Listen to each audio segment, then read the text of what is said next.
अज्ञानतिमिरान्धस्य ज्ञानाञ्जनशलाकया चक्षुरुन्मिलितं येन तस्मै श्रीगुरवे नमः। श्रीचैतन्यमनोभीष्टं स्थापितं येन भूतले स्वयं रूपकदा मह्यं ददाति स्वपदान्तिकं।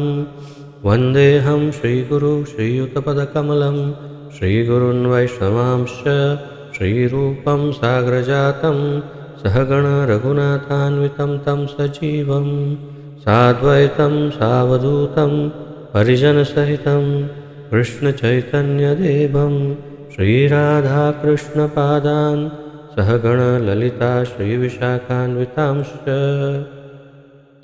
हे कृष्ण करुणा सिन्धो दीनबन्धो जगत्पते गोपेश गोपिकान्त राधाकान्त नमोऽस्तुते। तप्तकाञ्चन गौराङ्गी राधे वृन्दावनेश्वरी वृषभानुसुते देवी प्रणमामि हरिप्रिये। वाञ्छाकल्पतरुभ्यश्च कृपासिन्धुभ्य एव च पतितानां पावनेभ्यो वैष्णवेभ्यो नमो नमः। अनन्तकोटिवैष्णववृन्द की जय। नारायणं नमस्कृत्य नरं चैव नरोत्तमं देवीं सरस्वतीं व्यासं ततो जयमुदीरयेत्। शृण्वतां स्वकथा कृष्ण पुण्यश्रवणकीर्तनः हृद्यन्तस्थो यभद्राणि विद्धुनोति सुहृत्सतां। नष्टप्रायेषु अभद्रेषु नित्यं भागवतसेवया भगवति उत्तमश्लोके भक्तिर्भवति नैष्ठिकी। ॐ नमो भगवते वासुदेवाय। ॐ नमो भगवते वासुदेवाय। ॐ नमो भगवते वासुदेवाय। नमो विष्णुपादाय कृष्णप्रेष्ठाय भूतले श्रीमते जयपताका स्वामिन् इति नामिने।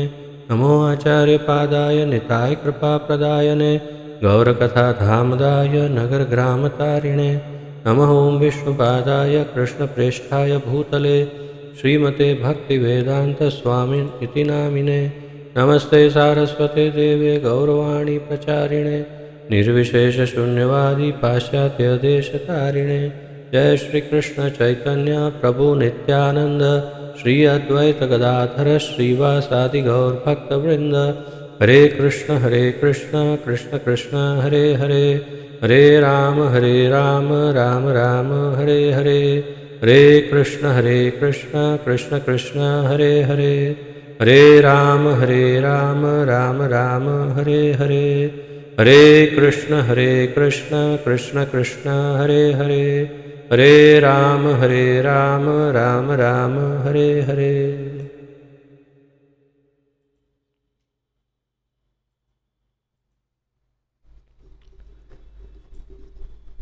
आप सभी का स्वागत है आज के इस अति महत्वपूर्ण अति प्रेम भक्ति और उन्नति प्रद ज्ञान यज्ञ में, जिसके अंतर्गत हम सम्मिलित रूप से श्रीमद् भागवत महापुराण का अध्ययन कर रहे हैं। इसका आलेखन हमारे इस्कॉन के संस्थापक आचार्य श्री श्रीमद् अभय चरणारविंद भक्ति वेदांत स्वामी श्रील प्रभुपाद जी ने किया है। श्रील प्रभुपाद की जय।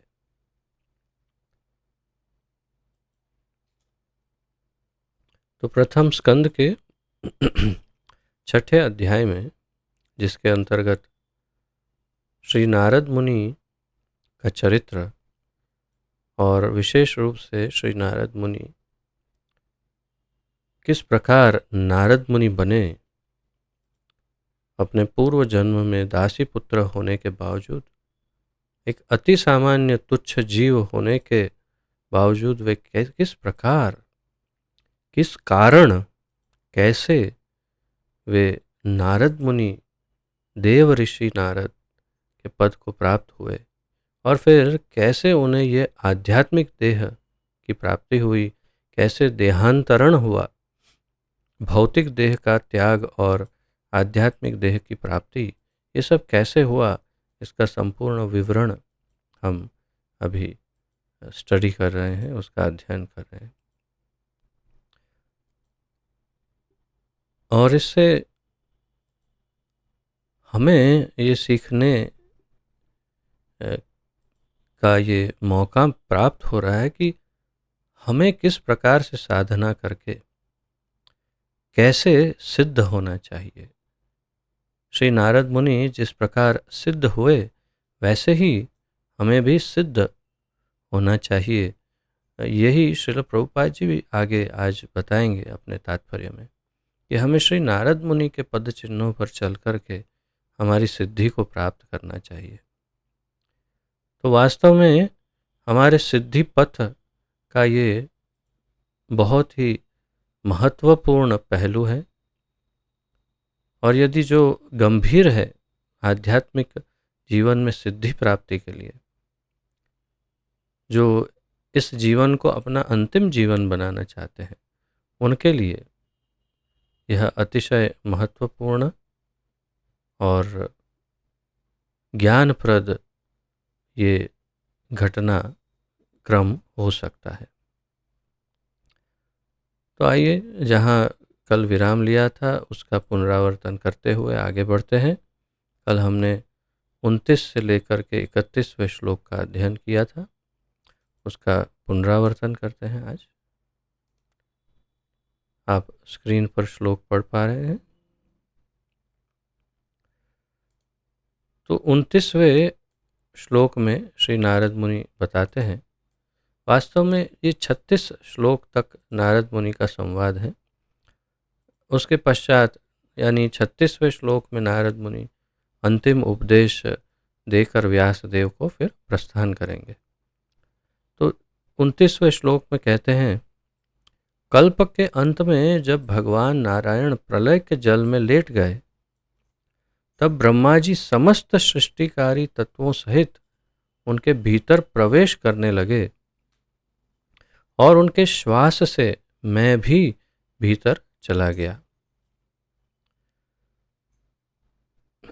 तो पूर्व जन्म में नया देह प्राप्त करने के पश्चात प्रलय आई, और प्रलय में उन्होंने ब्रह्मा जी के शरीर में प्रवेश करना और उस माध्यम से नारायण के शरीर में प्रवेश करके शयन करना पसंद किया। और कल जैसे हमने पढ़ा था, श्रील जीव गोस्वामी केवल एक लाइन में अपने तात्पर्य को लिखते हुए बताते हैं कि ये उनकी लीला थी, अर्थात वे चाहते तो ऐसा न भी करते, क्योंकि वे अपना आध्यात्मिक देह प्राप्त कर चुके थे। और फिर 30वें श्लोक में उन्होंने कहा कि 4 अरब 32 करोड़ सौर वर्ष के बाद जब भगवान की इच्छा से ब्रह्मा पुनः सृष्टि करने के लिए जागे, तो मरीचि, अंगिरा, अत्रि इत्यादि सारे ऋषि भगवान के दिव्य शरीर से उत्पन्न हुए और उन्हीं के साथ साथ मैं भी प्रकट हुआ।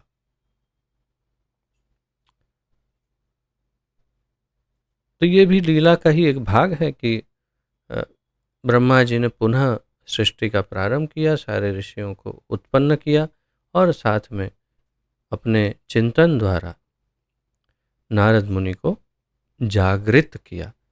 प्रकट या उत्पन्न नहीं किया, जागृत किया। अर्थात यहाँ अवश्य ही ये सब लिखा है उत्पन्न हुए इत्यादि, परंतु हमने देखा कल आचार्य कहते हैं कि वे जाग गए नारद मुनि, और उनका देह वही रहा जो उन्हें आध्यात्मिक देह मिला। ये देह अब हमेशा के लिए वही देह रहने वाला है, चाहे कितने ही ब्रह्मा बदल जाए, परंतु ये देह आध्यात्मिक है, वो निरंतर रहेगा।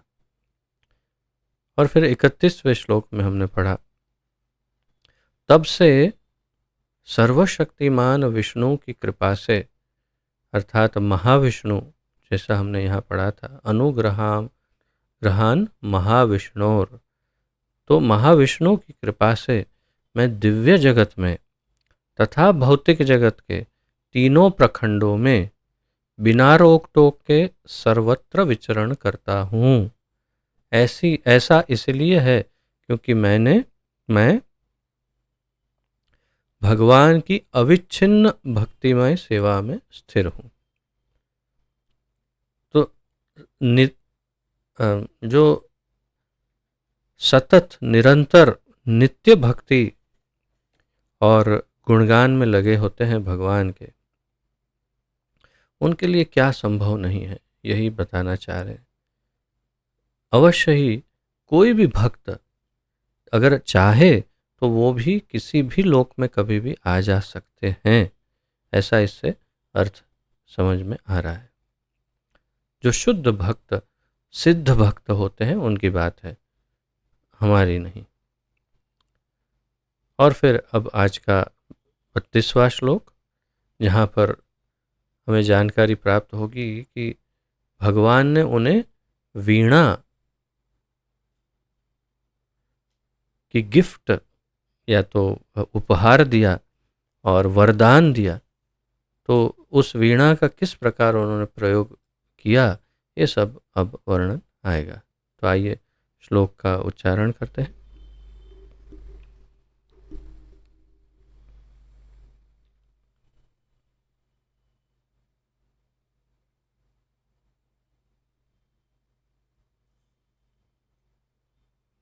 देवदत्तामिमां वीणां स्वरब्रह्म विभूषितां मूर्छयित्वा हरिकथां गायमानश्च राम्यहम्।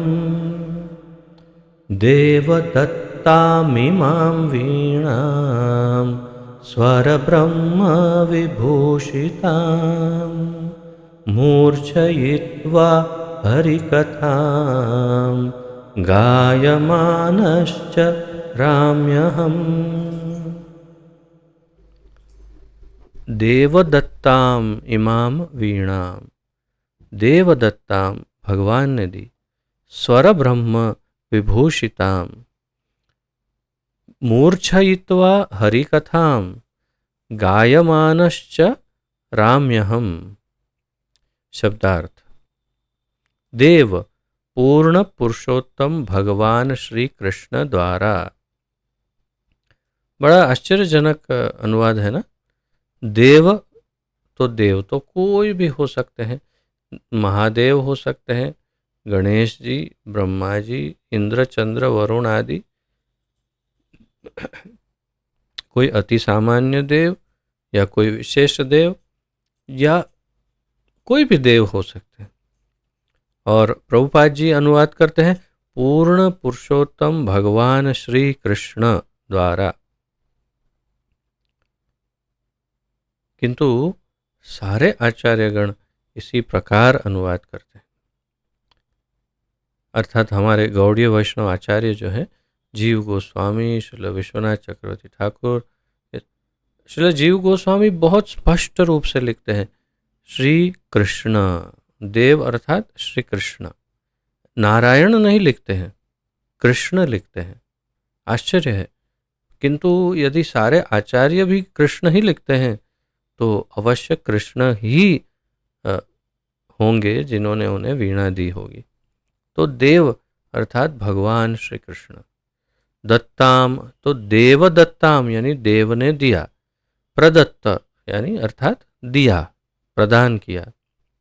इमाम इस, वीणाम तो जैसे आप कल्पना कीजिए कि नारद मुनि खड़े हैं, उनके हाथ में वीणा है और बात कर रहे हैं और कह रहे हैं देवदत्ताम इमाम वीणाम, ऐसे दिखाकर कह रहे हैं इस वीणा को, इमाम इस वीणा अर्थात वीणा दिखाकर कह रहे हैं कि ये वीणा।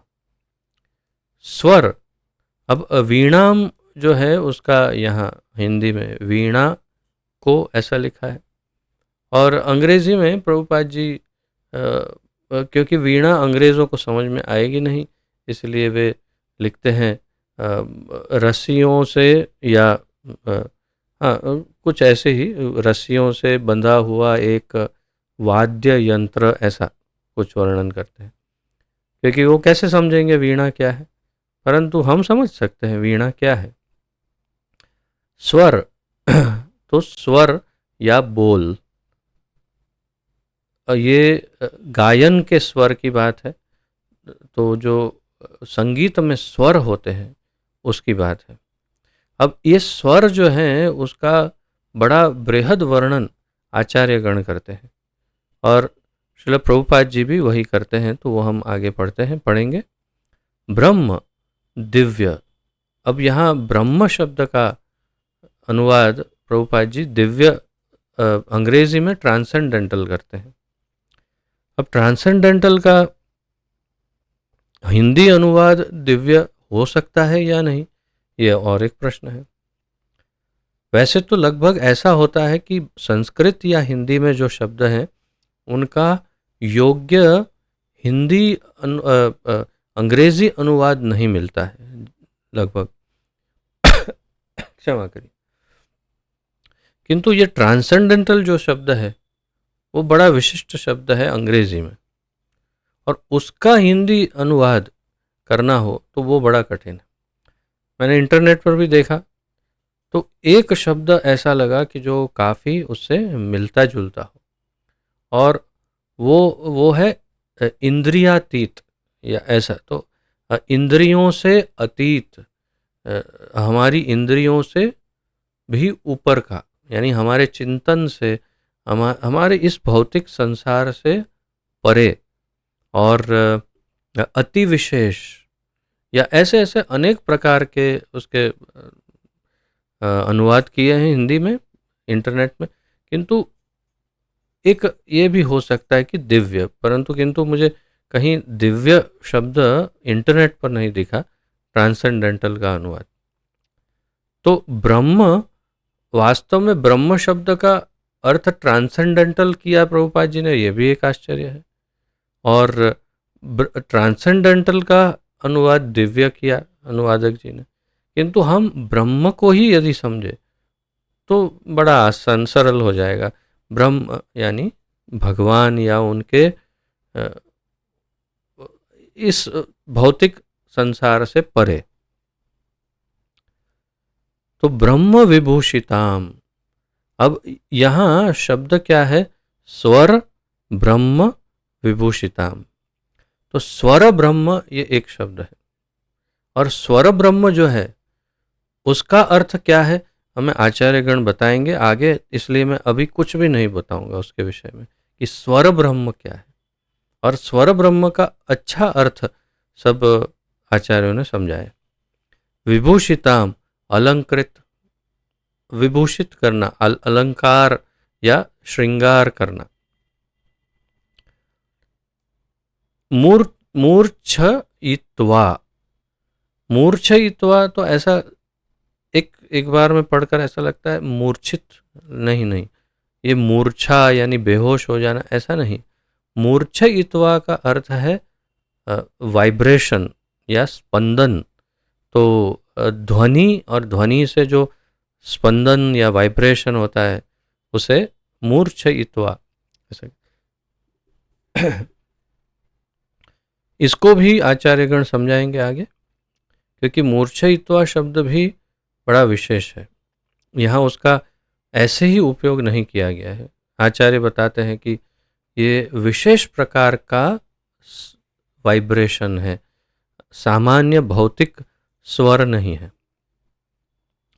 और फिर कहते हैं हरि कथाम, दिव्य संदेश को। तो प्रभुपाद जी ने हरि कथाम का अनुवाद दिव्य संदेश किया है, जबकि ये बड़ा स्पष्ट ही है कि हरि की कथा, और ये भी स्पष्ट है कि जो हरि की कथा है वो दिव्य ही होती है।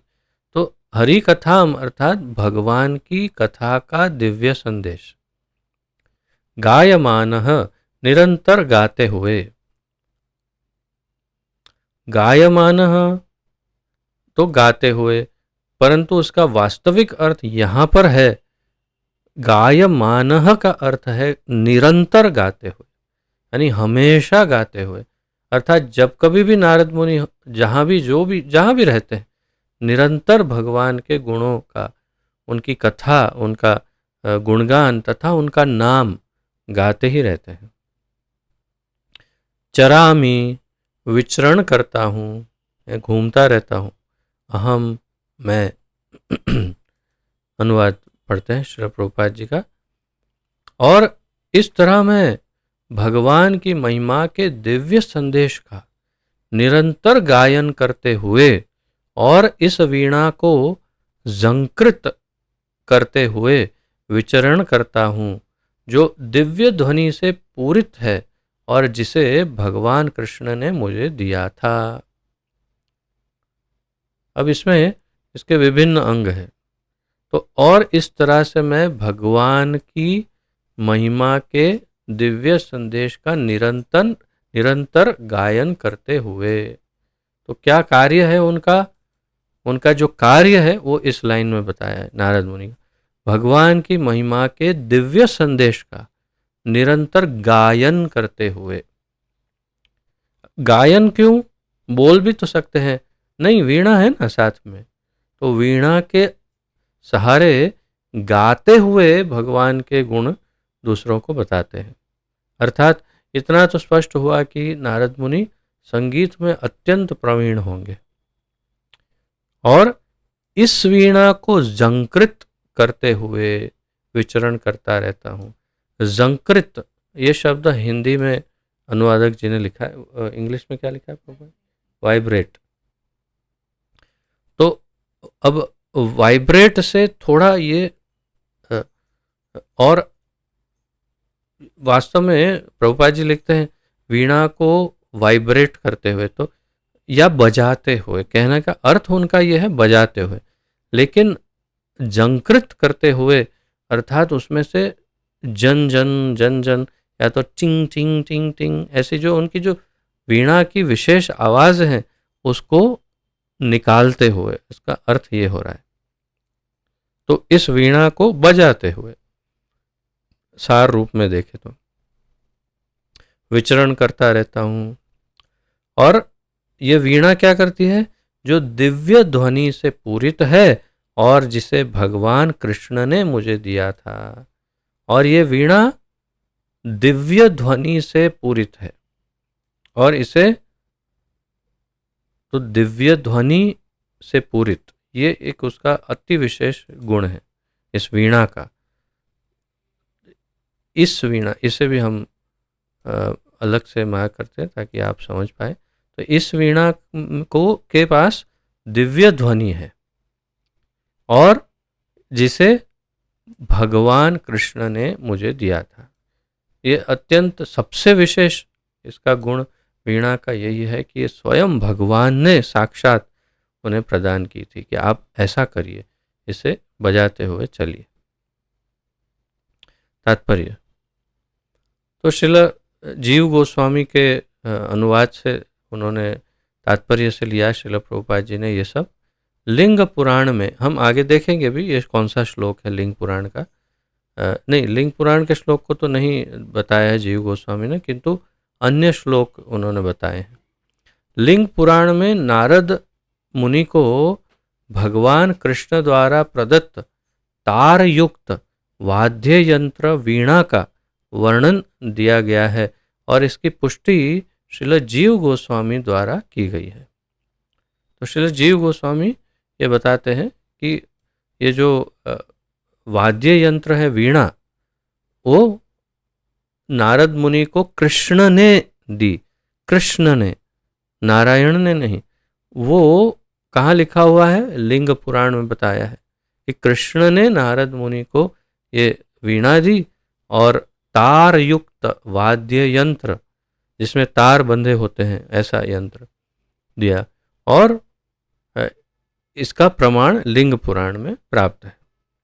यह दिव्य विद्या भगवान श्री कृष्ण तथा नारद जी जैसे अभिन्न, क्षमा करिए, यह दिव्य वाद्य भगवान श्री कृष्ण तथा नारद जी से अभिन्न है। अब ये एक विलक्षण वाक्य है।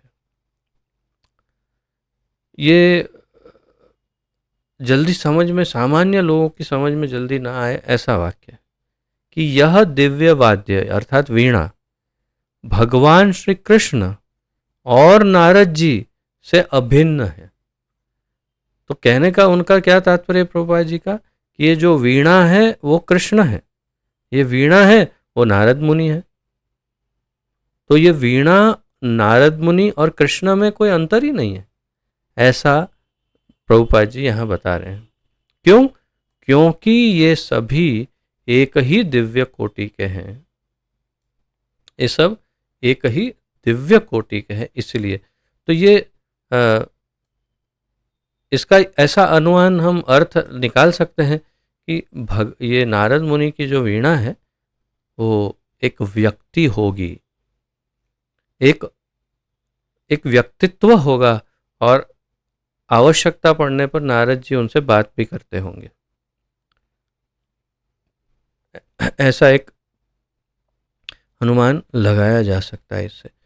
प्रभुपाद जी कह रहे हैं कि ये दिव्य है और भगवान और नारद मुनि से अभिन्न है।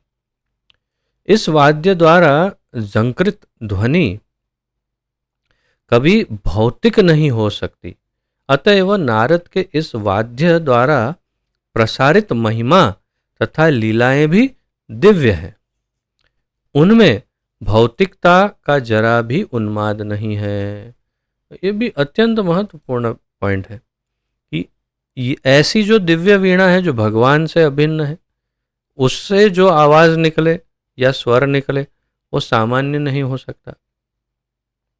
अब हमारी समझ में आएगा नहीं इतना जल्दी, क्योंकि हम सामान्य वाद्य यंत्र को जानते हैं, उसमें टाई टॉई ऐसा कुछ कुछ कुछ आवाज़ आते रहते हैं।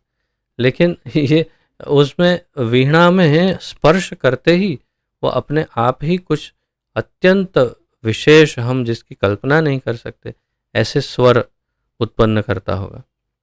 और उसका यहाँ पर एक छोटा सा प्रमाण दिया है जो अन्य गोस्वामियों ने जिस प्रकार दिया है उसी प्रकार से श्रील प्रभुपाद जी वर्णन कर रहे हैं। ये सब हमारे पूर्ववर्ती आचार्य भी बताते हैं।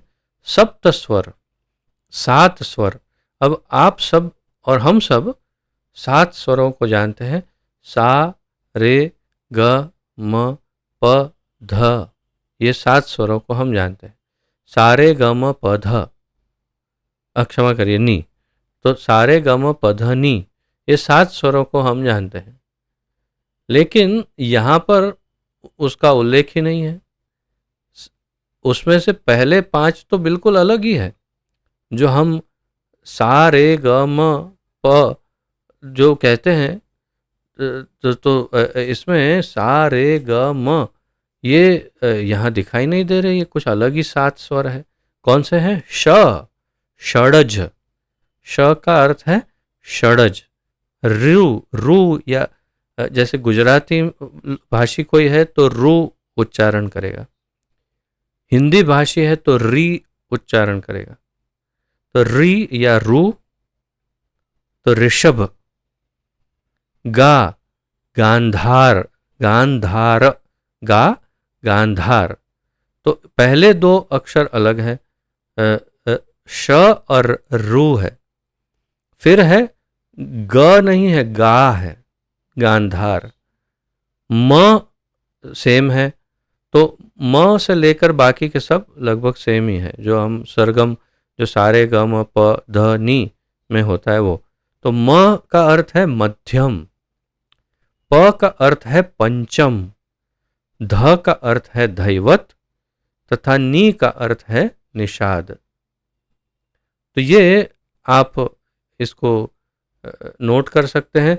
श षडज, रू ऋषभ, गा गांधार, म मध्यम, प पंचम, ध धैवत, तथा नी निषाद भी दिव्य हैं और विशेष रूप से दिव्य गीतों के लिए हैं। तो ये क्या अर्थ हुआ इसका? इसका अर्थ ये हुआ कि ये दिव्य स्वर है। ये जो 7 स्वर है वो दिव्य है, तो सामान्य 7 स्वरों जैसे ये 7 स्वर नहीं है। और इसका वर्णन कहाँ है? तो अब यानी प्रभुपाद जी ने कहाँ से लिया है? तो किसी भी आचार्यों ने इसका वर्णन नहीं किया सिवाय एक आचार्य के। श्रील श्रीधर स्वामी ने संपूर्ण इसी सप्त स्वरों का एज इट इज वर्णन किया है, जो प्रभुपाद जी ने यथारूप यहाँ उद्घोषित किया है। तो ये अर्थात ये जो 7 स्वर है वो श्रील श्रीधर स्वामी की टीका से प्राप्त हुए हैं, जो दिव्य स्वर है, जो सामान्य भौतिक स्वर नहीं है। भगवान के शुद्ध भक्त के रूप में श्री नारद देव भगवान द्वारा प्रदत्त इस वीणा के ऋण से सदैव उऋण होते हैं, क्योंकि वे निरंतर उनके दिव्य यश का गायन करते रहते हैं और इस प्रकार अपने उच्च पद पर अच्युत हैं। तो भगवान के अत्यंत शुद्ध भक्त नारद मुनि इस वीणा का जो उन्हें उपहार मिला, गिफ्ट मिली, तो उसको लौटाना तो चाहिए ना। कभी किसी से कुछ लिया है तो उसे लौटाना चाहिए, अर्थात अन्यथा ऋण हो जाएगा। तो ऋण और उऋण, ऋण हुआ कि किसी ने कुछ दिया और आप उनको वापस पुनः देते हैं कुछ और, या उसके समान कुछ और देते हैं, तो उऋण हुए। यानी जैसे एक सामान्य उदाहरण लेते हैं कि जैसे किसी ने आपको 10 रुपये दिए, तो आप कुछ उनको ऐसा सामान देंगे जो 10 रुपये का होता है, तो आपने उस ऋण को, जो 10 रुपये का ऋण है, वो उसको उऋण कर दिया। तो नारद मुनि को वीणा दी भगवान ने, तो उसका ऋण कैसे चुकाए? तो मानो कि वे ऋण चुका रहे हो, ऐसे निरंतर उनके दिव्य यश का गान करते हैं नारद मुनि भगवान का। भौतिक जगत के स्वरूप सिद्ध व्यक्ति को भी श्रील नारद मुनि के पद चिन्हों का अनुसरण करते हुए सप्त स्वरों अर्थात श, रु, गा, म आदि का व्यवहार भगवान की सेवा में उनकी महिमा के निरंतर गायन द्वारा करना चाहिए, जैसी कि भगवद गीता में पुष्टि हुई है। तो ये बहुत ही महत्वपूर्ण बात है कि हमें निरंतर अब यहाँ पर प्रभुपाद जी ने कुछ और लिखा है, जैसे मैंने पढ़ा वैसे ही है भगवद गीता का, उतना ही है ना? ओके। तो भौतिक जगत के स्वरूप सिद्ध व्यक्ति को भी भौतिक जगत में यदि कोई भक्त है जो बहुत ही उन्नत भक्त है, तो उसे क्या करना चाहिए? तो उसे नारद मुनि के पद चिन्हों का अनुसरण करना चाहिए और इन दिव्य 7 स्वरों का उपयोग करके भगवान की सेवा में उनकी महिमा का गायन करना चाहिए। और यदि उतना उन्नत ना हो, अर्थात कि संगीत का इतना ज्ञान ना हो, तो भी कोई बात नहीं, सामान्य जो ज्ञान है संगीत का, उसका उपयोग करके भी निरंतर भगवान के गुणों का और उनके नाम का कीर्तन गायन करते रहना चाहिए, ऐसा श्रील प्रभुपाद जी बता रहे हैं।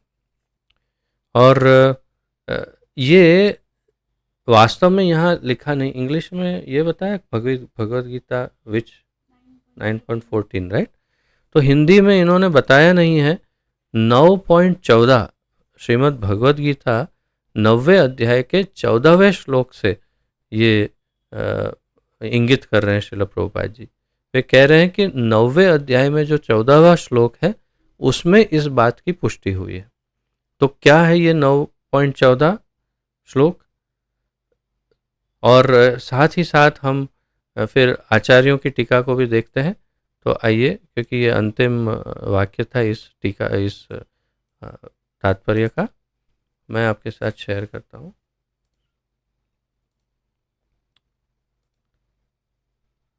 तो श्रीमद् भगवद गीता 9.14 सततम कीर्तयन्तो माम यतन्तश्च दृढ़व्रताः नमस्यन्तश्च माम भक्त्या नित्ययुक्ता उपासते। सततम कीर्तयन्तो माम, भगवान कहते हैं सतत मेरा कोई कीर्तन करता है, यतन्तश्च दृढ़व्रताः, और पूरी मेहनत के साथ, यत्न के साथ और दृढ़ व्रत के साथ मेरा सतत निरंतर कीर्तन करता है। और नमस्यन्तश्च माम भक्त्या, भक्ति पूर्वक मुझे नमस्कार करता है। नित्य युक्ता उपासते, जो नित्य नित्य मेरी उपासना करता है, तो उसका क्या होता है, तो ये महात्मा मेरी महिमा का नित्य कीर्तन करते हुए, दृढ़ संकल्प के साथ प्रयास करते हुए, मुझे नमस्कार करते हुए, भक्ति भाव से निरंतर मेरी पूजा करते हैं। तो नित्य नित्य कीर्तन करते हुए, सततम कीर्तयन्तो माम, ये प्रभुपाद जी कहना चाहते हैं कि जो भगवान का भक्त है वो सतत निरंतर भगवान का गुणगान करता ही रहता है, करता ही रहता है। सततम, केवल ये एक शब्द ही पर्याप्त है। सततम मतलब सतत, सतत मतलब निरंतर, निरंतर अर्थात बीच में कोई ब्रेक नहीं, बिना ब्रेक निरंतर भगवान का गुणगान करते ही रहते हैं ये महात्मा। अब श्रील जीव गोस्वामी की टीका से पहले देखते हैं, फिर श्रील विश्वनाथ चक्रवर्ती की। वो इसलिए क्योंकि जो उन्होंने स्वर, जो भी उन्होंने जो कहा, जिसका वर्णन प्रभुपाद जी ने अपनी टीका में लिखा है, तो उसी अनुसंधान में पहले देखते हैं। तो श्रील जीव गोस्वामी कहते हैं, मैं कृष्ण द्वारा दी गई वीणा बजाता हूँ। देवदत्तम, कृष्ण ने उन्हें वीणा कैसे दी, इसकी कहानी या कथा लिंग पुराण में वर्णित है। स्वर आध्यात्मिक, तो ये एक बात हो गई, ये पूरा एक वाक्य है, इसका अर्थ स्पष्ट है कि जीव गोस्वामी ने अपनी टीका में स्पष्ट लिखा है कि लिंग पुराण में लिखा है कि कृष्ण ने ये वीणा दी, नारायण ने नहीं। स्वर आध्यात्मिक है, तो स्वर आध्यात्मिक है, कौन सा, स्वर ब्रह्म। तो जो उसमें से स्वर निकलता है वीणा से, वो आध्यात्मिक है, साधारण स्वर नहीं है, और इसीलिए उसे स्वर ब्रह्म कहा। जो मैंने आपको शब्दार्थ के समय बताया था कि ये मैं अभी नहीं डिस्कस करूंगा, क्योंकि जीव गोस्वामी बता रहे हैं। और उनमें कृष्ण को तुरंत प्रकट करने की शक्ति है, ये विशेष बात है। जीव गोस्वामी कहते हैं ये स्वर ब्रह्म है जो वीणा से प्रकट होता है, और जैसे ही बजाते हैं उसमें से कृष्ण को प्रकट करने की शक्ति है। तो ये वीणा इतनी शक्तिशाली है कि जैसे ही उसे बजाते हैं कृष्ण सामने प्रकट हो सकते हैं, हो जाते हैं, होते ही रहते हैं, आगे बताएंगे। तो स्वर, ये जो श्लोक है श्रीमद् भागवत का, स्वर ब्रह्मणि निर्भरता ऋषिकेश पदाम्बुजे अखंड चित्तम आवेश्य लोकान अनुचरण मुनि। नारद मुनि ने भगवान के चरण कमलों में लगातार लीन रहते हुए ग्रहों की यात्रा की, जिन्हें उन्होंने आध्यात्मिक ध्वनि के 7 स्वरों के माध्यम से प्रकट किया। तो नारद मुनि ने भगवान के चरण कमलों में लगातार लीन रहते हुए ग्रहों की यात्रा की, और जिन्हें उन्हें आध्यात्मिक ध्वनि के 7 स्वरों के माध्यम से प्रकट किया। किन्हें, भगवान को, या भगवान के चरण कमल को, जिसमें वे लगातार लीन रहे। तो अर्थ क्या हुआ कि इस वीणा के द्वारा ऐसा स्वर निकलता है कि भगवान सदैव उनका संग करते हैं, साथ में ही रहते हैं भगवान। ये श्रीमद् भागवत 6:5-22 से लिया था। और फिर अंतिम वाक्य में श्रील जीव गोस्वामी कहते हैं, वे कृष्ण की तलाश में घूमते रहते हैं, क्योंकि उन्हें याद है कि कृष्ण ने उन्हें वीणा दी थी। ये एक भाव है जीव गोस्वामी का। वे कह रहे हैं कि वे सदैव कृष्ण को ढूंढते रहते हैं। और क्यों ढूंढते हैं? क्योंकि कृष्ण ने वीणा दी है, तो बजाते हैं और उनको ही ढूंढते रहते हैं। अब देखिए, श्रील विश्वनाथ चक्रवर्ती ठाकुर इसे कैसे समझाते हैं, इस भाव को, कि बहुत उत्तम ढंग से बताया है। स्वर पैमाने के 7 स्वरों के को संदर्भित करता है। ये जो स्वर है, ब्रह्म स्वर, वास्तव में वो पैमाने के 7 स्वरों को संदर्भित करता है, क्योंकि वे ब्रह्म भगवान को प्रकट करते हैं, इसलिए उन्हें ब्रह्म या स्वर ब्रह्म कहा जाता है। तो ये भगवान को प्रकट करने वाला स्वर है, इसीलिए उसे स्वर ब्रह्म कहा, उसे सामान्य स्वर नहीं कहा। सामान्य स्वर से भगवान उत्पन्न नहीं होते, प्रकट नहीं होते, किंतु ये वीणा के स्वर स्वर ब्रह्म है। और क्यों स्वर ब्रह्म है? क्योंकि ये भगवान को प्रकट कर देते हैं। और फिर कहते हैं मूर्छयित्वा का अर्थ है कि उन्होंने मूर्छना, आलाप और अन्य अभिव्यंजक विद्याओं से भरा संगीत बजाया। तो ये संगीत के विभिन्न सुर या स्वर या उसके अंग हैं संगीत के, जिसमें मूर्छना, आलाप इत्यादि उसमें व्यंजन या अभिव्यंजक विद्याएं हैं, और जिसको नारद मुनि इस वीणा से बजाते हैं। अर्थात नारद मुनि तो टैलेंटेड होंगे ही, किंतु ये वीणा स्वयं में ही इतनी अद्वितीय या दिव्य है कि शायद हम भी उसको हाथ लगा दें तो उसमें से जो भी बजेगा वो ऐसा टॉइंग टाउंग ऐसा नहीं बजेगा, कुछ ऐसा ही बजेगा जो भगवान को प्रकट कर सकता है और कुछ विशेष ही बजेगा। ये बहुत ही स्पष्ट बात है। फिर आगे वास्तव में बताएंगे श्रील विश्वनाथ चक्रवर्ती ठाकुर और जीव गोस्वामी अगले श्लोक में कि वास्तव में ये जो विशेषता है वो ये है कि भगवान उन्हें क्यों ये वीणा दिए, इसलिए ताकि नारद मुनि उस वीणा को बजा करके भगवान को प्रकट कर सके। तो हेतु क्या है? भगवान के दर्शन का। अगले श्लोक में बताएंगे तात्पर्य में कि वास्तव में पूर्व जन्म में भगवान को ढूंढते हुए पूरे विश्व में मारे मारे फिर रहे थे नारद मुनि, लेकिन उन्हें भगवान ने एक ही बार दर्शन दिया। अब भगवान ने ऐसी व्यवस्था की कि जब चाहे तब भगवान के दर्शन कर सकते हैं। अब भगवान उनके पीछे पीछे घूमते हैं, अर्थात केवल वीणा को हाथ लगाया, भगवान प्रकट। उन्होंने मुख से, बल्कि ऐसे कहते हैं कि मुख से जब उनका गुणगान करना प्रारंभ किया, भगवान प्रकट। तो अब भगवान उनके पीछे हैं और वे भगवान को कभी भी देख सकते हैं। भक्त और भगवान के संबंध की ये विशेषता है। तो आगे अगला श्लोक देखते हैं,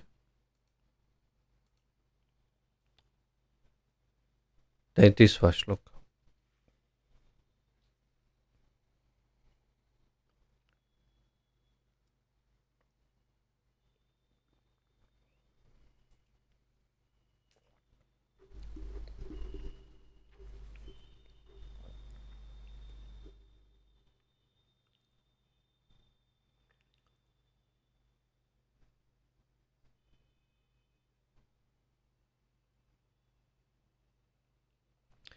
प्रगायतः स्ववीर्याणि तीर्थपादः प्रियश्रवाः आहूत इव मे शीघ्रं दर्शनं याति चेतसि।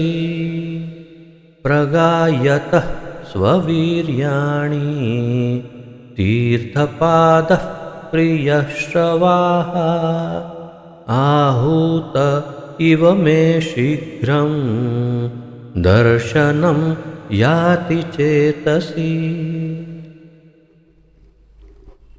प्रगायतः स्ववीर्याणि तीर्थपादः प्रिय श्रवाः आहूत इव मे शीघ्रं दर्शनम याति चेतसी, यही सबसे महत्वपूर्ण वाक्य है, बहुत ही, कि जब चाहूं मैं उनका दर्शन कर सकता हूं तुरंत।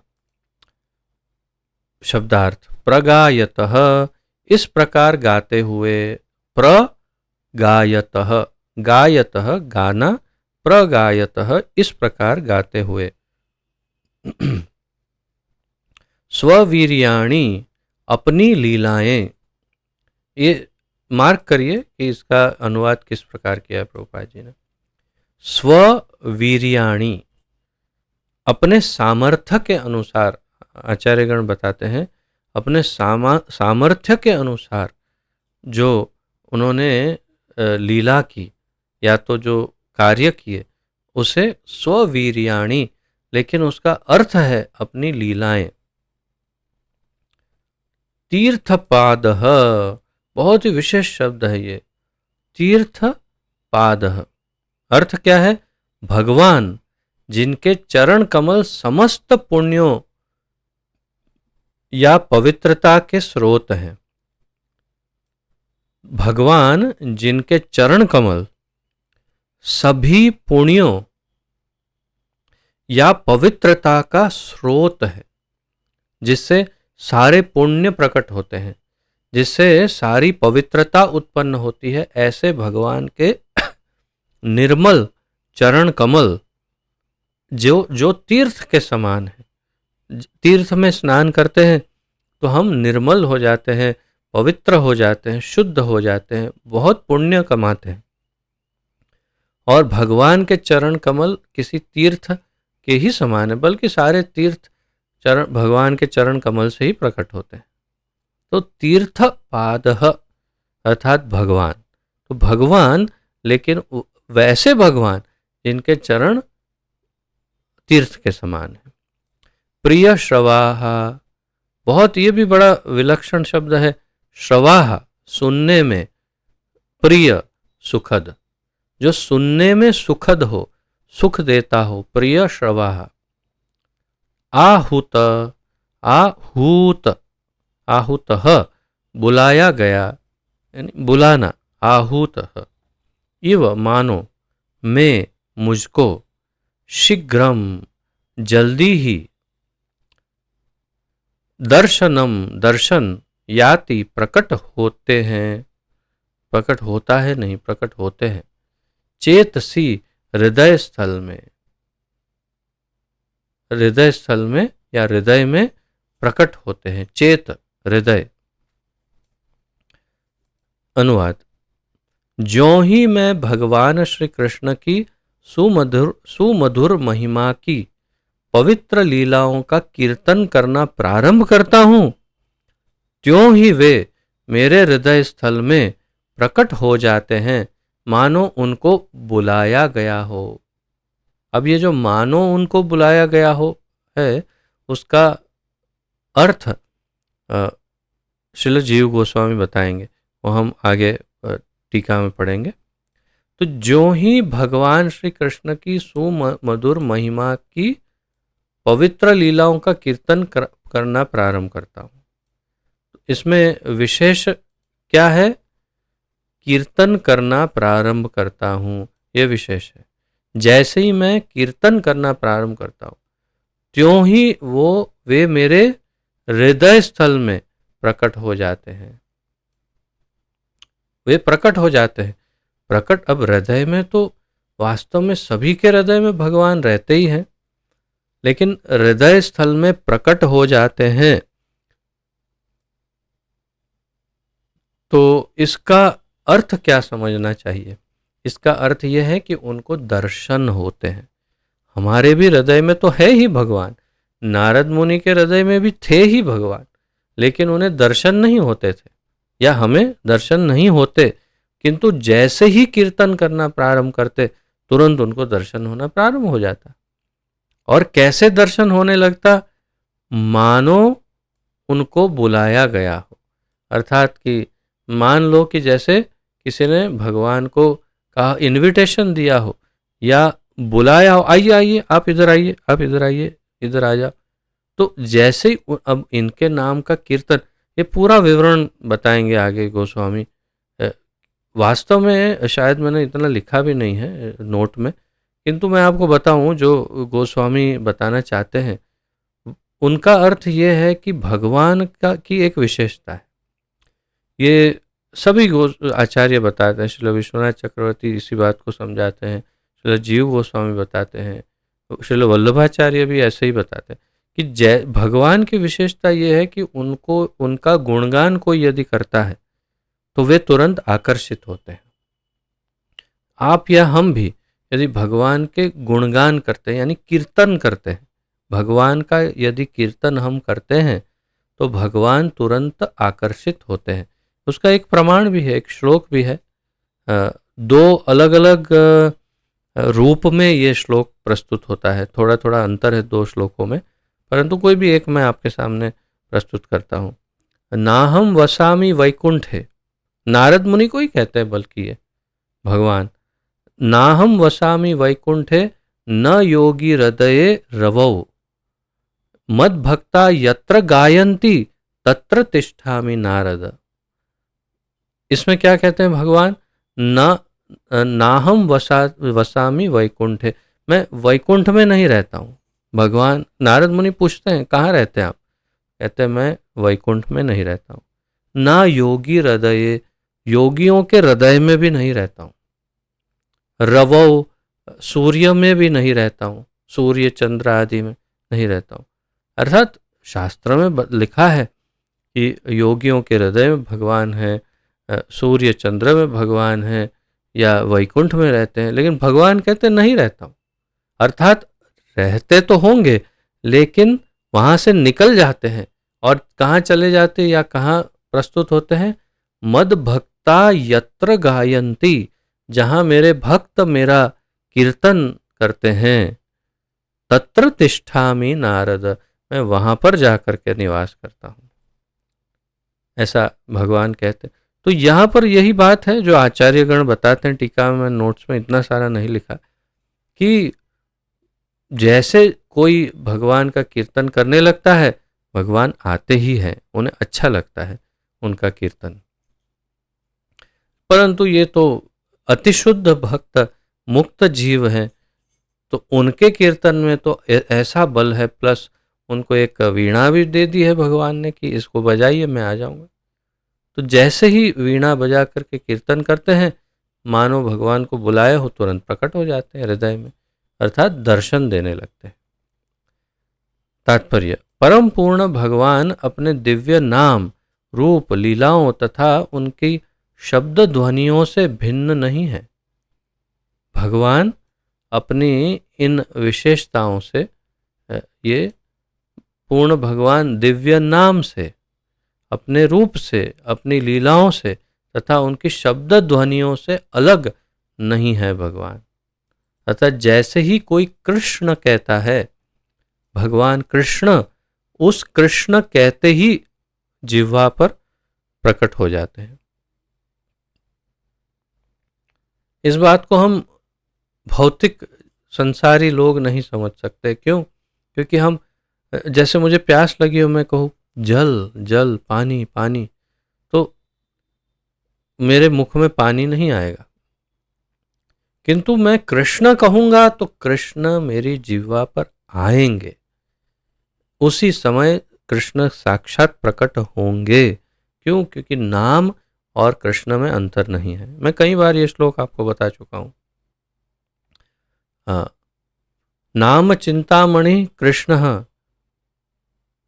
पुण्य श्रवण कीर्तन, क्षमा करिए, नाम चिंतामणि कृष्ण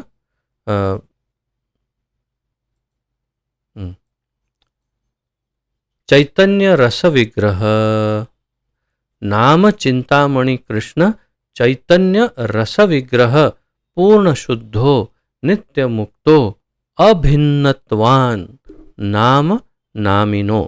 अभिन्नत्वान, अलग नहीं किया जा सकता नाम और नामी को, अर्थात कृष्ण और उनके नाम को अलग नहीं किया जा सकता। जैसे ही कृष्ण बोलते हैं, कृष्ण प्रकट होते हैं मेरे सामने, और हम इतने दुर्भाग्यशाली हैं कि हम उन्हें देख नहीं सकते। और इसीलिए प्रभुपाद जी कहते हैं जब आप जप करते हैं तो अटेंटिवली जप करना चाहिए, ध्यानपूर्वक। क्यों करना चाहिए ध्यानपूर्वक जप? अन्यथा कैसा हो जाएगा? आप बोलते हैं हरे कृष्ण कृष्ण कृष्ण हरे हरे, हरे राम राम राम हरे हरे जप करते हैं, भगवान सामने प्रकट हो जाते हैं। और आपका ध्यान कहाँ है? मोबाइल में, व्हाट्सएप में देख रहे हैं हरे कृष्ण, ओहो कृष्ण कृष्ण। अब इधर देख रहा, ओह अच्छा ये ठीक नहीं है, ओह अच्छा ऐसे चल। तो ये कैसा हुआ? आपने किसी मेहमान को घर पर आमंत्रित किया, आइए आइए आइए आज हमारे घर पर आइए, पधारिए। वो आए, अच्छा अच्छा क्या है, आइए। जैसे ही वो अंदर आए, आप उनके इधर देखने लगे, उधर देखने लगे, और वो मेहमान बोला अरे ये क्या हुआ? अ- आ- इन्होंने बुलाया था ना, मुझे बुलाया था, लेकिन ये तो अब सामने ही नहीं देख रहे, इधर उधर देख रहे, न मुझे बैठने को आसन दे रहे हैं, न पानी पूछ रहे हैं, कुछ भी नहीं, इधर उधर देख रहे हैं। तो ये कितना अपमानजनक हो जाएगा। तो प्रभुपाद जी कहते हैं जब आप जप करते हैं, यदि ध्यान नहीं देते नाम पर, और वो भाव नहीं आता कि भगवान साक्षात यहाँ है, तो हम एक प्रकार से उनका अपमान ही कर रहे हैं। इसलिए नाम जप करते समय भगवान प्रकट होते ही हैं, चाहे हम माने या न माने, क्योंकि अभिन्नत्वान नाम नामिनो, नाम और नामी में अंतर नहीं। तो हमें बहुत सावधानी से एकाग्रता पूर्वक सतर्क होकर के नाम जप करना चाहिए, और इस भाव के साथ कि भगवान साक्षात सामने प्रकट है। अन्यथा बस वैसे ही हो जाएगा, अपमान की तरह। बुलाया तो है लेकिन अब कोई स्वागत ही नहीं कर रहे। बहुत वर्षों पूर्व हमारे एक ऐसा अनुभव हुआ था, किसी ने हमारे पूरे परिवार को निमंत्रण दिया कि आप हमारे घर प्रसाद लेने आइए। ठीक है, बहुत वर्षों पूर्व, यानी प्रसाद भी नहीं, खाना खाने आइए ऐसा था। मतलब हम उस वक्त भक्त भी नहीं थे, उस समय की बात। और हम लोग सभी बिल्कुल अच्छी तरह से सज के संवर के तैयार हो कर के पूरा परिवार उनके घर पहुंचा। जब बेल बजाई, उन्होंने दरवाज़ा खोला, अरे आप आइए आइए आइए, बहुत आश्चर्य हो गया, आप आए हैं, बहुत ही आश्चर्य हो गया, बहुत ही आपका स्वागत है, आइए आइए। मैंने बोला आश्चर्य हो गया, इनको क्यों आश्चर्य हो गया? उन्होंने तो बुलाया है, हम आए हैं, तो उसमें आश्चर्य क्यों हो गया? तो हम एक दूसरे की तरफ देखने लगे, बोले, चलो कोई नहीं, बैठो, आश्चर्य हो गया तो हो गया। अब बैठे तो बस, और कैसे आना हुआ, क्या कैसे हैं, क्या है? अरे और कैसे आना हुआ? एक दूसरे की तरफ देख रहे हैं कि कैसे आना हुआ, क्यों पूछ रहे हैं? बोले बस अब सब ठीक है, सब कुशल मंगल है, ये है वो है, और दूसरी दूसरी दुनिया की बातें करने लगे। तो थोड़ा सा अंदर गए पानी लेने, मैंने परिवार को कहा ये तो भूल ही गए हैं कि हमको खाने पर बुलाया। हाँ, इन्होंने तो कुछ बनाया ही नहीं लगता है, ये तो बिल्कुल उनके दिमाग से निकल ही गया है। अब क्या होगा हमारा, कौन खाना खिलाएगा, कहाँ जाएंगे? और फिर व्याकुल हो गए हम लोग। और हमने देखा कि उनको बिल्कुल ही स्मरण नहीं था। और फिर हमने कहा हम जाए, तो हाँ जाइए। तो हम उठ के बाहर निकले सीधे होटल में। और क्या करें, कहाँ जाए? तो यानी बहुत ही वर्षों पूर्व की बात है। तो ऐसा अगर कोई निमंत्रण देता है और खाना नहीं खिलाता, निमंत्रण देता है, स्वागत नहीं करता, बिठाता नहीं, तो कैसा लगता है? तो ऐसा कभी हो ना हो, इसलिए ध्यान रखिए, भगवान और उनका नाम अलग नहीं है। तो परम पूर्ण भगवान अपने दिव्य नाम रूप में, लीलाओं में, तो उनकी लीलाओं का वर्णन हो रहा हो तो समझिए साक्षात भगवान प्रकट है, तथा उनकी शब्द ध्वनियों से भिन्न नहीं है भगवान। जो ही शुद्ध भक्त उनके नाम रूप तथा लीलाओं का श्रवण कीर्तन तथा स्मरण करते हुए शुद्ध भक्ति में लग जाता है, त्यों ही भगवान आध्यात्मिक दृष्ट पटल, यानी टेलीविजन, प्रभुपाद जी कह रहे हैं दृष्ट पटल, आध्यात्मिक दृष्ट पटल यानी पर्दे पर के द्वारा शुद्ध भक्त के हृदय रूपी दर्पण पर अपना प्रतिबिंब उसकी दिव्य आंखों के सामने दिखलाते हैं। कितना सुंदर लिखा है प्रभुपाद जी ने, बहुत ही सुंदर वर्णन किया। जैसे ही शुद्ध भक्त उनके नाम रूप लीला आदि का स्मरण करते हुए शुद्ध भक्ति में लगता है, त्यों ही भगवान तुरंत उसके अंदर से, जैसे किसी ने टीवी चालू किया हो, एकदम से स्क्रीन शुरू हो गया और उसमें भगवान का चित्र आ गया, स्पष्ट है एकदम। तो शुद्ध भक्त के हृदय रूपी दर्पण पर यही महत्व, अपना प्रतिबिंब उसकी दिव्य आंखों के सामने दिखलाते हैं। भगवान अपने आप को उसके हृदय के में प्रकट करते। अब यहाँ पर आप चिंतन करिए एक बात का, प्रभुपाद जी ये जो लिख रहे हैं, ये कोई सामान्य अनुवादक नहीं लिख रहा है, या कोई महापुरुष नहीं लिख रहा है, या कोई संस्कृत का स्कॉलर नहीं लिख रहा है। ये ऐसा व्यक्ति, ऐसे अद्वितीय व्यक्ति लिख रहे हैं जो साक्षात भगवान के अति शुद्ध भक्त, एक महाभागवत भक्त हैं, और उन्हें भगवान के दर्शन कई बार हुए, और इसीलिए वे यहाँ पर जो लिख रहे हैं, मेरा ऐसा व्यक्तिगत मत है, वो अपने निजी अनुभव के द्वारा लिख रहे हैं। जो उनको अनुभव होता होगा वही वे लिखते होंगे, और वही यहाँ लिख रहे हैं कि भगवान उन्हें बार बार दर्शन देते होंगे। क्योंकि बहुत बहुत बहुत स्पष्ट है, प्रभुपाद जी जब भी पूछा जाता था ये किताबें आप लिखते, तो वो कहते हैं मैं नहीं लिखता, भगवान लिखवाते हैं, मैं लिखता हूँ। भगवान साक्षात लिखवाते। एक बार टेलीविजन इंटरव्यू चल रहा था, टीवी इंटरव्यू में प्रभुपाद जी और उनके एक शिष्य साथ में थे, और इंटरव्यू लेने वाले ने पूछा कि आप ये तो उन्होंने कहा ये किताबें मैं नहीं लिखता, भगवान लिखवाते हैं। तो उनके शिष्य को लगा कि टीवी पर ऐसा बोलने से लोग समझ नहीं पाएंगे, या तो हो सकता है मजाक उड़ाएं या कुछ और, कि ऐसे कैसे कोई भगवान थोड़ी लिखा सकता। तो उन्होंने स्पष्टीकरण दिया उनके शिष्य ने कि स्वामी जी का कहने का अर्थ है कि उनको भगवान प्रेरणा देते हैं और उनकी प्रेरणा से वे लिखते हैं। प्रभुपाद जी ने कहा नहीं, भगवान सामने बैठ कर के बोलते हैं और मैं लिखता हूं। उनको तुरंत करेक्ट किया, अर्थात एकदम स्पष्ट है कि साक्षात भगवान उनको लिखवाते हैं। वो कैसे हो सकता है? ऐसे ही जैसे यहाँ वर्णन किया उन्होंने कि उनके हृदय में प्रकट हो जाते होंगे और फिर बोलने लग जाते होंगे कि हाँ चलो लिखो, अब मैं बोल रहा हूँ। तो ये अपने अनुभव से उन्होंने यहाँ लिखा है, बड़ा महत्वपूर्ण है। अतः वह शुद्ध भक्त जो भगवान से दिव्य प्रेमा भक्ति के कारण जुड़ा रहता है, प्रति क्षण भगवान की उपस्थिति का अनुभव कर सकता है।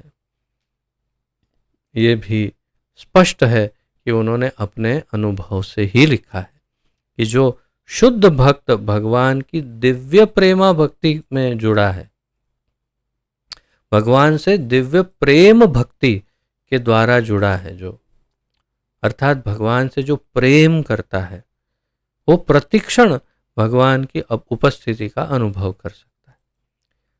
मुझे पता नहीं आप सबका भौतिक जगत में प्रेम का कुछ अनुभव है कि नहीं, परंतु यदि हो तो भौतिक संसार में जब कोई प्रेम किसी से प्रेम करता है, विशेष रूप से प्रेमी प्रेमिका स्त्री पुरुष, और वो भी विशेष रूप से बहुत ही युवा अवस्था में या तरुण अवस्था में, बिल्कुल कोमल उम्र में जब प्रेम हो जाता है, ऐसा कहते हैं ना वो, तो उस समय भी सतत निरंतर वो प्रेमी या प्रेमिका अपने प्रेमी या प्रेमिका को देखता रहता है, अर्थात ढूंढते रहती है उसकी नज़र कि ये यहाँ है, ये वहाँ है, अरे यहाँ से आएगा, अभी आएगा, अभी आएगी, ये होगा, ये अभी दिखेगी यहाँ।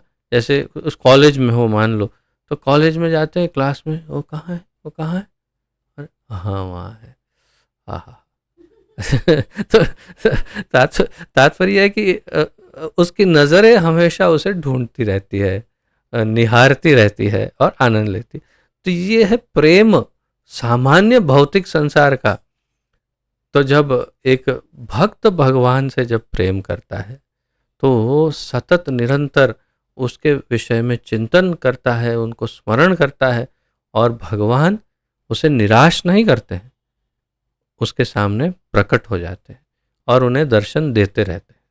ये है तो प्रेम भक्ति की बात है ये। हम कल्पना कर आशा करते हैं, या हमें आशा करनी है, या हमें प्रयास करना है कि हम उस अवस्था तक पहुंच पाए जहां भगवान हमें निरंतर दर्शन दे, या तो फिर जैसे ही हम याद करें तुरंत दर्शन दे, ऐसी अवस्था तक पहुंचना है। यह सहज मनोविज्ञान है कि प्रत्येक व्यक्ति दूसरे व्यक्ति के मुख से अपने यश का वर्णन सुनकर आनंदित होना पसंद करता है। अब प्रभुपाद जी भौतिक दृष्टिकोण से बता रहे हैं कि किसी भी व्यक्ति का गुणगान कोई करे तो उसे अच्छा लगता है। कोई किसी की स्तुति करे, उसके बखान करे, उसके गुणगान करे, तो उसे अच्छा लगता है, अंदर से बहुत प्रसन्न होता है, और उसे एक अलग प्रकार के आनंद का अनुभव होता है। अब यदि सामान्य जीवों को ऐसा होता है तो भगवान को ऐसा होता हो सकता है। यह सहज स्वभाव है, और भगवान भी अन्यों की भांति एक व्यक्तित्व होने के कारण इस मनोविज्ञान से अलग नहीं है। प्रभुपाद जी कह रहे हैं, क्योंकि हर व्यक्तिगत आत्मा में पाए जाने वाले मनोवैज्ञानिक लक्षण परम भगवान के उसी विज्ञान के प्रतिबिंब ही है। अर्थात हम में, सरल भाषा में कहूं, प्रभुपाद जी ये कहना चाह रहे हैं कि हम में जो भी गुण है, जो कुछ भी है, उसका मूल स्रोत भगवान ही है। यदि हमें कुछ देखना अच्छा लगता है तो उसका अर्थ है भगवान को देखना अच्छा लगता है। यदि हमें खाना अच्छा लगता है तो उसका अर्थ है भगवान को भी खाना अच्छा लगता है। तो उसी प्रकार यदि हमें कोई स्तुति करे तो अच्छा लगता है, तो भगवान को भी उनकी कोई स्तुति करे तो उनको अच्छा लगता है। ये मनोविज्ञान है। ऐसा प्रभुपाद जी का भौतिक दृष्टिकोण से हमें समझाने का प्रयास है कि हम भौतिक दृष्टिकोण से समझ पाए कि क्यों भगवान को पसंद है। तो बस ये मनोविज्ञान है, ये साइकोलॉजी है, कि ह्यूमन साइकोलॉजी, कि कोई भी हमारा बखान करता है हमें अच्छा लगता है, उसके विपरीत कोई हमारी निंदा करता है, कोई हमें गाली गलौज करता है, कोई डांटता है तो बिल्कुल अच्छा नहीं लगता है। और लेकिन कोई अगर कहता है अरे आप तो इतने महान हैं, आप में तो ये है वो है, वो तो मैं हूँ। सही बात है, लेकिन अरे नहीं नहीं नहीं नहीं नहीं, मैं तो कहाँ ऐसा, मैं तो बहुत तुच्छ हूँ। मुख से ऐसा बोलते हैं, मन में कहते हैं सही बात है, सच कहा, मैं बहुत महान हूँ, बराबर सही कहा। ये हमें होता है, वो अहंकार है, लेकिन भगवान को उनकी स्तुति अच्छी लगती है। और मेरा व्यक्तिगत मत ऐसा है इस वाक्य में कि भगवान के भक्त जब उनकी स्तुति करते हैं तब भगवान को वास्तव में बहुत अच्छा लगता है। अगर अभक्त ऐसे ही स्तुति पढ़ते हैं या करते तो ठीक है, भगवान नोट करते हैं, लेकिन भक्त जब प्रेम से उनके स्तुति, उनके गुणगान करता है तो उन्हें बहुत पसंद आता है। अंतर केवल इतना ही है, प्रभुपाद जी कहते हैं कि भगवान सर्वश्रेष्ठ पुरुष हैं और अपने समस्त कार्यों में अलौकिक है। अतः यदि शुद्ध भक्त द्वारा अपने यश के गायन से, देखिए यहाँ यही बात करें प्रभुपाद कि शुद्ध भक्त द्वारा अपने यश के गायन से भगवान आकृष्ट होते हैं, तो इसमें कोई विस्मय होना नहीं चाहिए।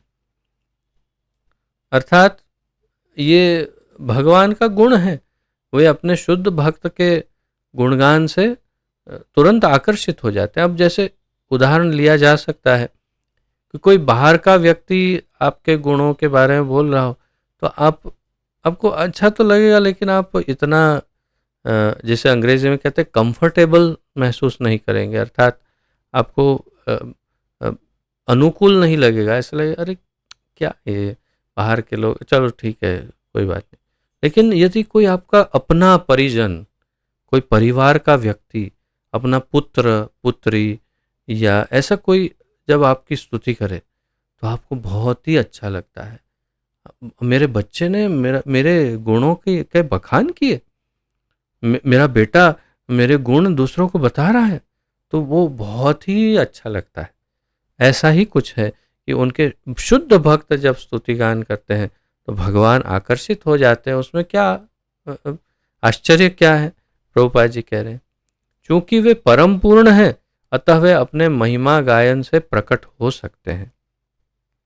और भगवान परम पूर्ण है, वे उनका जैसे ही हृदय में तो परमात्मा रूप में बैठते ही हैं, जैसे ही उनका गुणगान सुनते हैं तुरंत अपने आप को प्रदर्शित करते हैं, यानी टीवी का स्क्रीन ऑन करते हैं और दिखाते हैं, हाँ देखो मैं इधर ही बैठा हूँ, ये देखो। तो उसमें कौन सा आश्चर्य है? श्रील नारद भगवान की महिमा का कीर्तन किसी निजी लाभ के लिए नहीं, अपितु इसलिए करते हैं क्योंकि यह महिमा गायन भगवान से अभिन्न होता है। ये बड़ा महत्वपूर्ण वाक्य है कि क्यों नारद मुनि उनका स्तुतिगान करते हैं। इसलिए करते हैं क्योंकि भगवान की महिमा, उनकी कीर्ति भगवान से अलग नहीं है। अर्थात जैसे ही भगवान की कीर्ति करते हैं भगवान प्रकट होते हैं, क्योंकि भगवान और उनका गुणगान, उनकी कीर्ति अलग नहीं है। नारद मुनि अपने दिव्य कीर्तन से भगवान के समक्ष पहुंच पाते हैं। तो इस प्रकार नारद मुनि अपने दिव्य कीर्तन से भगवान के समक्ष प्रस्तुत हो जाते हैं, या तो विपरीत कहें तो भगवान उनके समक्ष आ जाते हैं। वास्तव में यहाँ ऐसा लिखना होता है, पता नहीं प्रभुपाद जी ने क्या लिखा है अंतिम वाक्य में।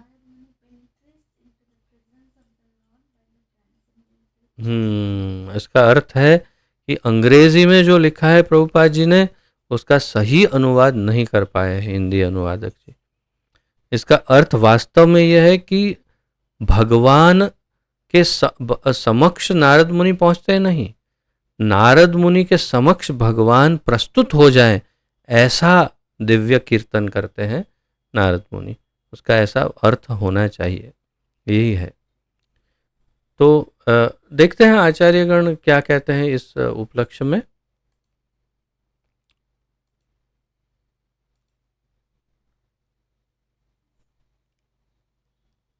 जी, तो ये है श्रील विश्वनाथ चक्रवर्ती ठाकुर का अभिमत।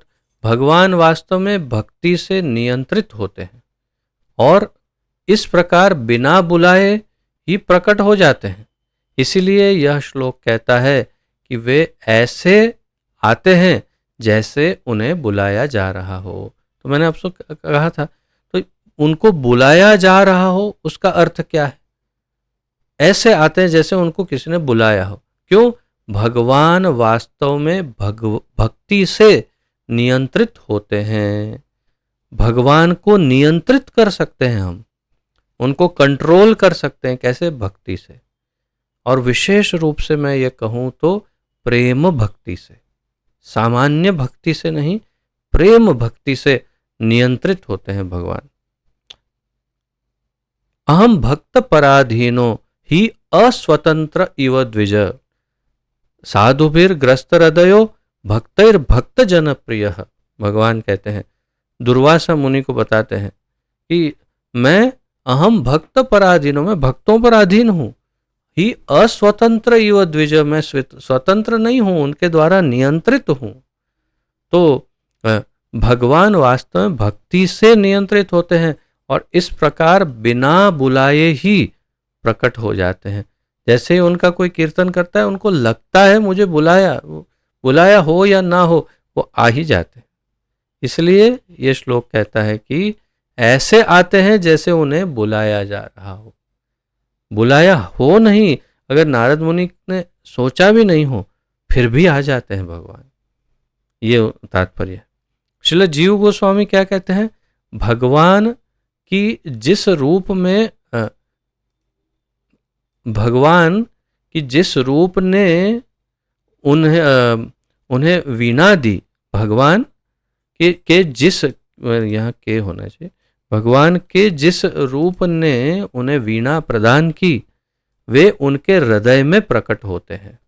वे ही, बल्कि लिखना चाहिए, वे ही उनके हृदय में प्रकट होते हैं। श्रील जीव गोस्वामी क्या बता रहे हैं? वीणा जिस रूप ने उन्हें दी, तो किसने दी वीणा? कृष्ण ने दी, हमने पढ़ा। तो जैसे ही वीणा बजाते हैं, कौन प्रकट होता है? कृष्ण प्रकट होते हैं उनके हृदय में।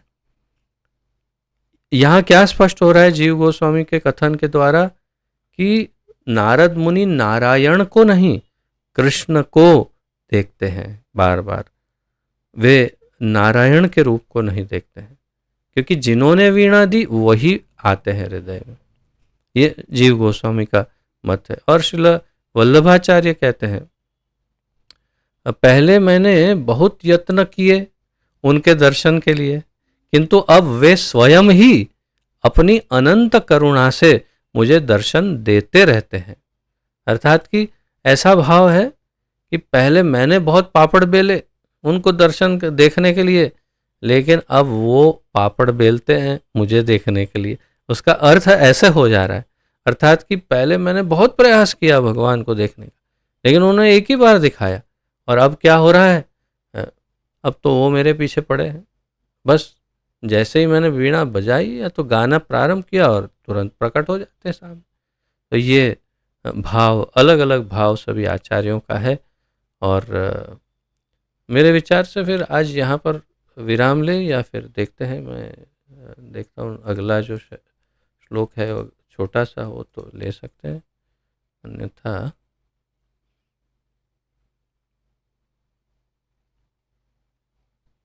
काफ़ी लंबा तात्पर्य है, तो ऐसा करते हैं इसे कल ले लेंगे। 34वां श्लोक यहाँ पर विराम लेते, और फिर 34, 35 और 36 ये 3 कल लेने का प्रयास करेंगे। तो नारद मुनि का ये जो उनका अपना वर्णन है स्वयं के शब्दों में, वो समाप्त होगा। फिर प्रयास करेंगे कल तीनों को एक साथ लेने के लिए। तो यदि किसी का इस उपलक्ष्य में कोई प्रश्न, जिज्ञासा, उत्कंठाएं हो, कोई इसमें सुधार सुझाव, तो प्रस्तुत कर सकते हैं। आपका स्वागत है।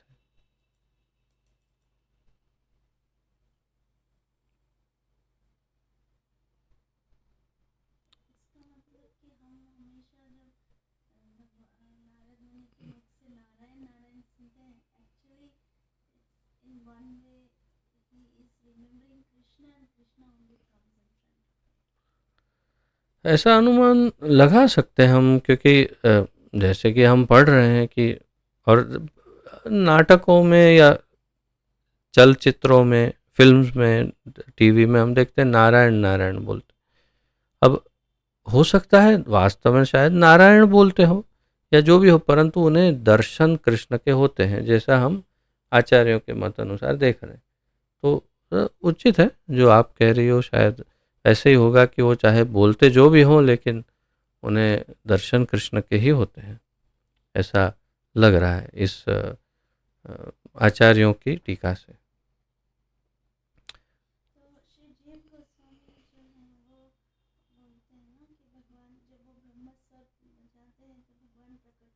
हम्म।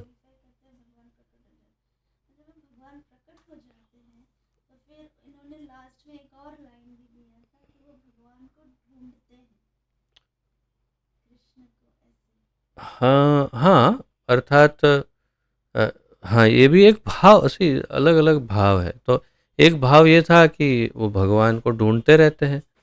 अब भक्त भी तो भगवान को हमेशा ही ढूंढता रहता है, ये तो प्रेमी है। अब एक प्रेमी प्रेमिका की बात समझो, एक प्रेमी और प्रेमिका एक दूसरे को सतत हमेशा निरंतर ढूंढते ही रहते हैं। बस उतनी देर सामने है, उतने देर ढूंढने का प्रश्न नहीं है, क्योंकि सामने है। जैसे ही वो इधर उधर हुए फिर ढूंढने लगते, कहाँ गया वो, कहाँ है, दिखाई नहीं दे रहा, अरे कहाँ चला गया, ऐसे देखते रहते हैं, आंखें ढूंढती रहती। तो ऐसे भक्त भगवान को ढूंढते हैं और भगवान भक्त को ढूंढते रहते हैं। क्योंकि अब तो दोनों एक दूसरे से प्रेम करते हैं ना, दोनों प्रेमी हैं। इसलिए जैसे ही नारद मुनि हरे कृष्णा बोल के जैसे वीणा पर हाथ लगाते, भगवान तुरंत आ जाते हैं, हाँ इसने याद किया मुझे, चलो चलो चलो। और जैसे ही भगवान आते हैं, नारद मुनि हम मैं ढूंढ ही रहा था और आ गए। तो चिंतन करते हैं उनका, अगर मुख से नहीं बोल रहे हैं तो भी चिंतन या स्मरण तो सतत निरंतर कृष्ण का ही करते हैं। तो शुद्ध भक्ति का यही तो गुण है कि सतत निरंतर सततम कीर्तयन्तो माम। तो ये बहुत स्पष्ट है कि दोनों एक दूसरे को ढूंढते रहते हैं। मेरे अगर मुझे स्मरण ठीक से हो तो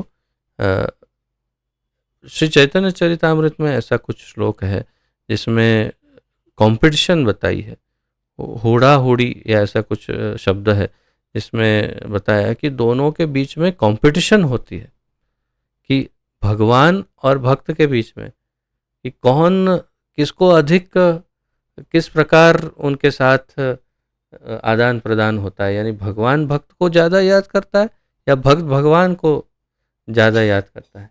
दोनों एक कंपटीशन चलती है दोनों की, ऐसा यानी ये प्रेम की कंपटीशन है, दोनों एक दूसरे को सतत याद करते रहते हैं, ये है। तो ये प्रेम की बात है। शिव शंकर प्रभु।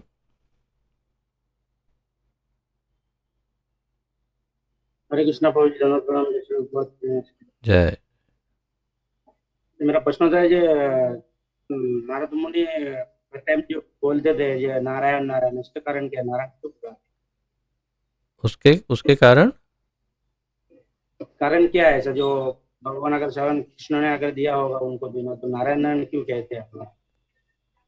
पर वो तो टीवी में कहते हैं ना, सत्य में नहीं। सत्य में हमने कहा, आपने और मैंने सुना ही नहीं है। हमने कब सुना है नारायण बोलते हुए उनको? टीवी में सुना है, फिल्मों में देखा है, नाटकों में देखा है। वो लोग कहाँ से लाए ये नारायण नारायण नारायण, ऐसे कहाँ से लाए वो पता नहीं। वो ऐसे ऐसी चोटी रखते हैं टीवी में ऊपर, ऐसी सीधी एंटेना जैसी। हमने कभी देखा? हमने देखा ही नहीं है। तो फिर उनको जोकर जैसा दिखाते हैं टीवी वाले। अब ये तो सर्वाधिक उन्नत भक्त है, ये 12 महाजनों में से एक है। ऐसे अत्यंत शुद्ध भक्त का कैसा चित्रण करते हैं ये टीवी वाले। तो हम उनकी बात सुन करके कैसे मान ले? देखिए, आप अपने आप को देखो, आप अपने आप को सोचो कि हम टीवी से कुछ देख करके कैसे उसे सत्य मान लेते हैं। लेकिन सत्य क्या है ये तो हमें शास्त्र से और गुरु से पता चलेगा। तो हमने अभी तक तो नहीं पढ़ा कि वो नारायण नारायण बोलते हैं, वो कृष्ण कृष्ण या हरे कृष्ण महामंत्र बोलते होंगे। भक्ति विनोद ठाकुर लिखते हैं, ब्रह्मा बोले चतुर्मुखे, शिवजी बोले पंचमुखे, नारद मुनि ये वो सभी हरे कृष्ण महामंत्र ही बोलते हैं। तो हो सकता है हरे कृष्ण महामंत्र ही बोलते होंगे, हमें क्या पता। तो ये तो हमारी कल्पना है कि नारायण बोलते हैं, ये है। ठीक है। और एक कीर्तन भी है, नारद मुनि बजाए वीणा राधिका रमण कुछ ऐसा। ये प्रभुपाद जी का अतिशय प्रिय भजन है, अत्यंत प्रिय भजन। एक बार नारद मुनि का ये भजन गाने लगे प्रभुपाद जी, और बहुत ही भाव विभोर हो गए, उनकी आंखों से अश्रुधारा बहने लगी प्रभुपाद जी के।